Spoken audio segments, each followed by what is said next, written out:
ang pinakamainit na balita ngayong Sabado. Oh my God! Grabe! Ay! Aksidente bago magpasko.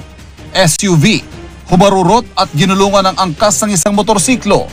Sa Batangas, 5 sakay ng MPV, patay matapos masalpok ng truck. Sa Cavite naman, hindi bababa sa 8 sasakyan, nagkarambola. Huling weekend na ng Christmas rush sa Baclaran at Divisoria sa Maynila, katakot-takot na rin ang traffic. Ang latest sa sitwasyon ng mga terminal, Pantalan at Paliparan, tutukan lahat. Big time oil price hike, papasada sa huling linggo ng 2023. Senator Win Gatchalian, nagsalita kaugnay sa isyong kinasasangkutan ng nobyang si Bianca Manalo.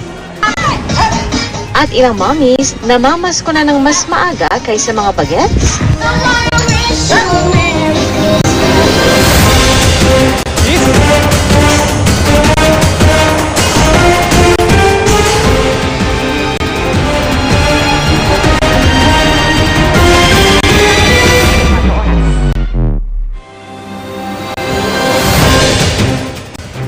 Magandang hapon po.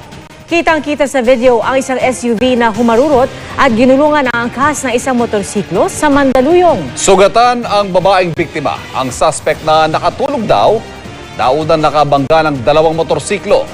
Nakatutok si Bon Aquino.